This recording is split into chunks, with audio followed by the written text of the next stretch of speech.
Hey there YouTube, welcome back to another episode of Frontier Michigan. Today is a bit of a special one. I am recording this exactly one day before 6 months of ownership. So we're gonna go for a short drive, go out to the spot where I've been recording lately, and we'll talk about it. But in the meantime, as I make this drive, you'll get to hear how the truck sounds with the Vibrant Street Power muffler, seeing as I have not done a onboard drive with that muffler, but I did it with the Carvin.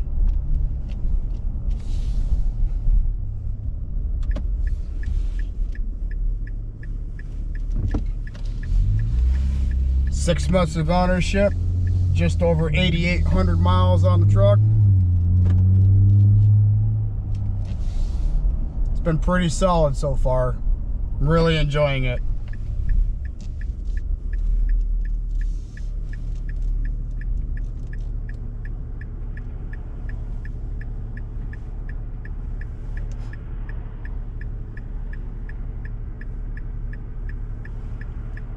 And during this little review, I'm also going to talk about everything that I have done to the truck in 2024. I've pretty much already covered what I plan on doing in 2025. So, videos about that will happen as it happens. But in the meantime, we're going to talk about the truck, things that I've liked, things that I dislike, nitpicks, and what nitpicks I have fixed or am getting ready to fix.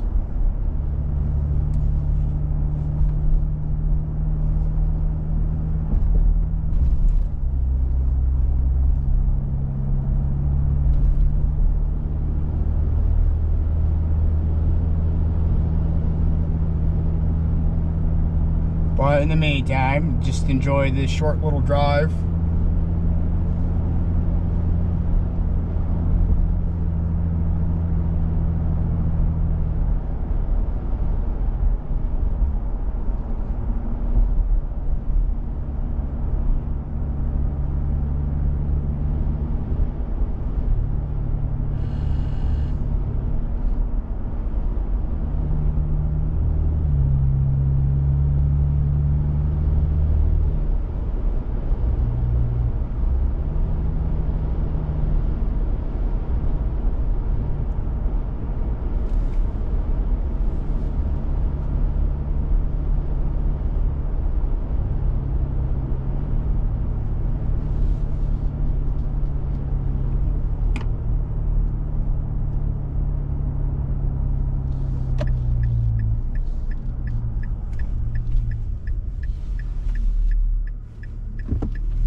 All right, everybody, we're about out here at the spot now.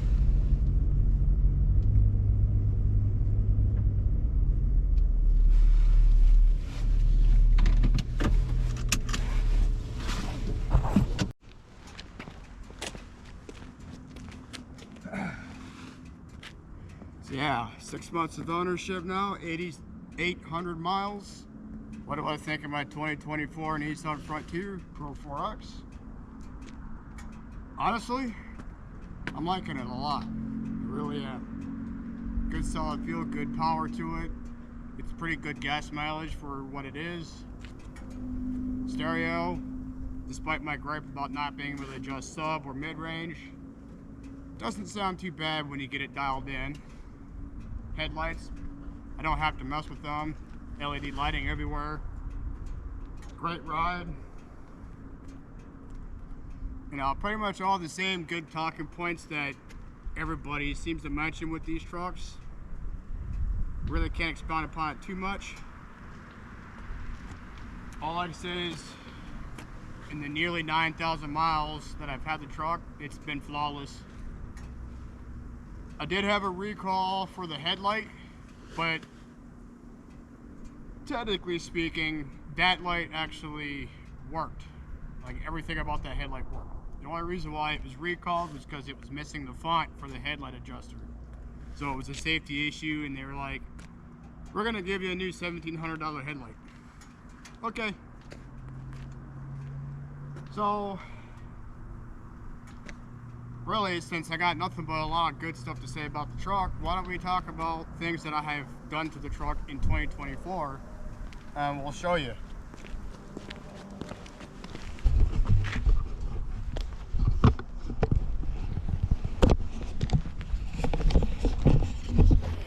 So, week 1 of owning the truck, I put these grill lights in.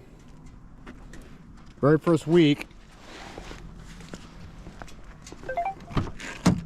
Those were off of Amazon, they just clip right into place. Look like that.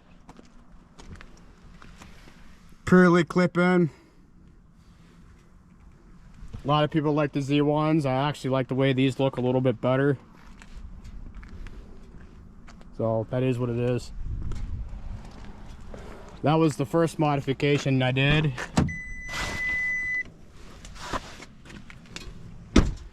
Second modification was this tonneau cover. This is from Gator. It's their SRX soft roll-up. It's low profile. It's great, sits out of the way. Got your mechanism there. You can still use the rail system.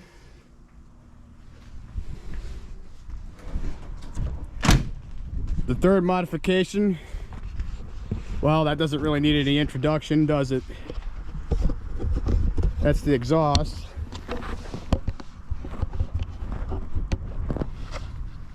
So, yeah, third modification.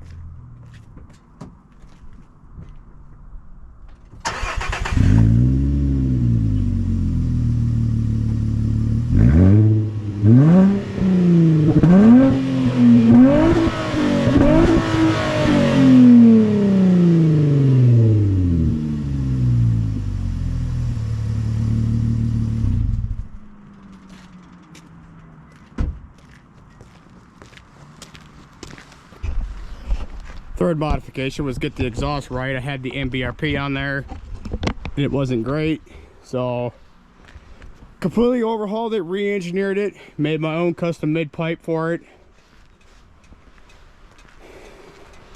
Oh, one of the other things I did, not really a modification per se, but the Z1 stainless steel magnetic oil pan bolt, the Laminix selective yellow film, which honestly, it creates a yellow look, but doesn't truly create a yellow light.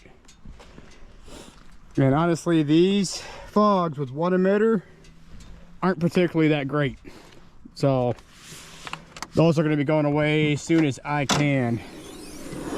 Under the hood, I have the Z1 hood struts. They're extended. You see that opens up a little bit further than before. This will be a great lifesaver, especially for some other mods I might do and need the room for. Oh, recently I did the VVCS mod, which is the variable voltage charging system. I disabled it with this pink wire here. I just snipped it instead of depinning. I'm going to put a bullet connector on there, so if I need to reconnect it for like the dealer, then I just reconnect it. The issue with the VVCS is that it has a tendency to undercharge the battery when it detects the engine is not in load. So like short trips or something like that, you're not actually charging your battery, so you're running everything on the truck with barely any charge going to it. By disabling the VVCS, which is your variable voltage charging system, it's no longer sensing the battery voltage itself, so it charges at what a normal charging system would, so 14 to 15 volts.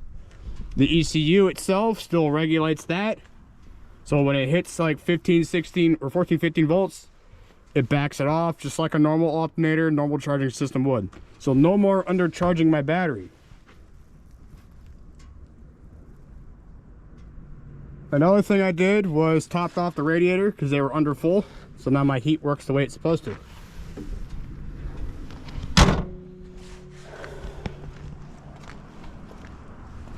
Let's see, inside the truck,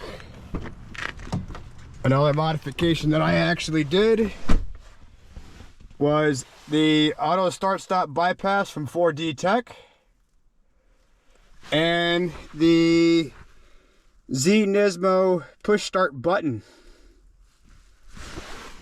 I also added a screen protector, again from Amazon, and the shifter hoodie. Sometimes from work my hands are a little dirty. This helps keep the shifter clean. I could throw this in the wash. Is what it is. I do have a back seat cover for the dog, which is currently not in the truck. And I've also installed these in-channel Wender visors, vents.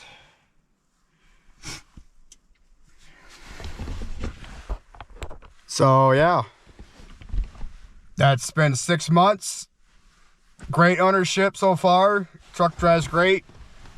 It'd be better in the winter if I had better tires, obviously. And you saw the video where I tested it on an obstacle. I think a lot of that's got to do with the tires being junk and the sway bars being connected. I think if I just disconnect the sway bars, I can clear that obstacle without having to do anything else. But it is what it is. 6 months. We'll catch you guys again later on down the road when we get towards a year. And then from there, maybe we'll do 2 years. But 8,800 miles. It's been rock solid so far. Loving the truck. Thanks for watching. See you again in the next one. Stay safe. Stay warm. We'll see you guys again.